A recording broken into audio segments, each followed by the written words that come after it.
Hello friends, this is Mohit Goyal and you are watching me on the channel The Ideal Chartered Accountant।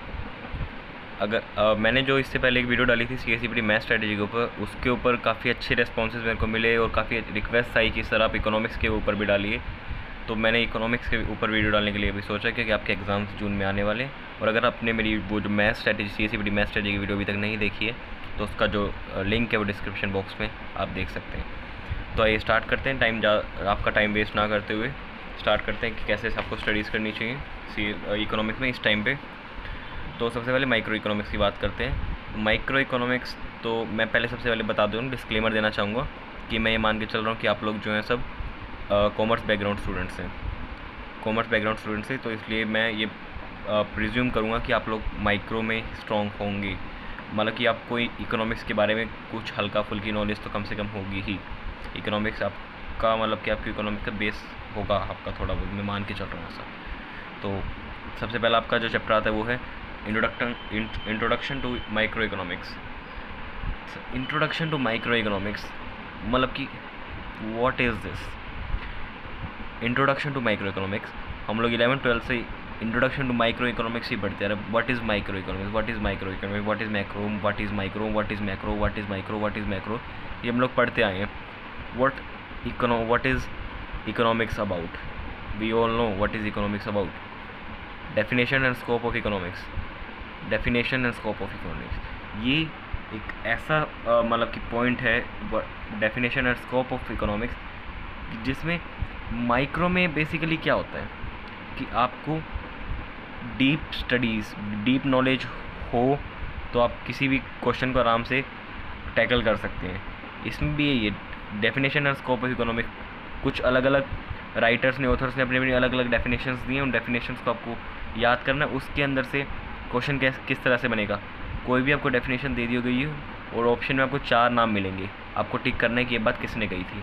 तो ये तो आपको basically पढ़ के जाना ही पड़ेगा, रिवाइज करना ही पड़ेगा। Nature of economics, methods of studies, central economic problem, production possibility curve, ये सब तो 11th-12th के बेसिक टॉपिक्स है जो हम लोग जिससे पहले से इंट्रोड्यूस थे। तो इसमें मेरे को आपको कुछ ज़्यादा बताने की ज़रूरत है नहीं कि इंट्रोडक्शन ऑफ माइक्रो इकोनॉमिक्स को कैसे पढ़ें।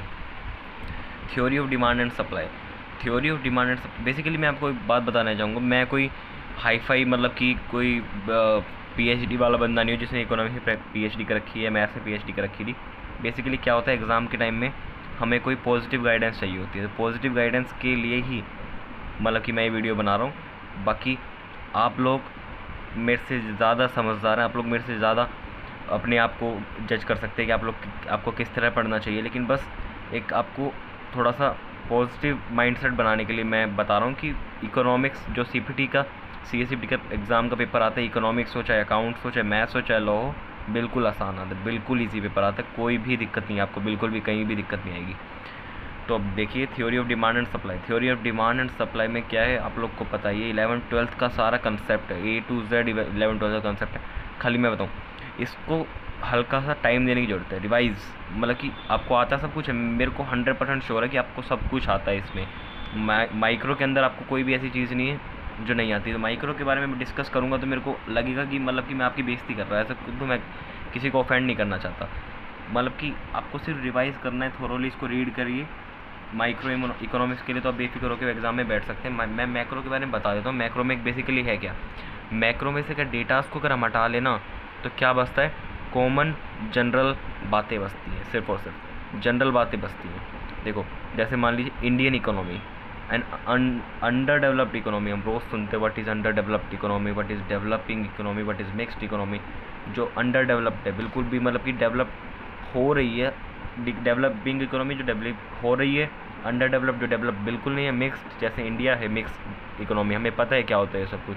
बस हाँ, इसमें मैक्रो में क्या दिक्कत आती है, बातें हमको सब पता है, डेटास को याद करना है, बातें सब पता है, डेटास को याद करना है। Role of different sectors in India, agriculture का क्या स्कोप है, हमें सबको पता है एग्रीकल्चर का क्या स्कोप है, इंडस्ट्रीज़ का क्या स्कोप है, सर्विस का क्या स्कोप है, सबको पता है।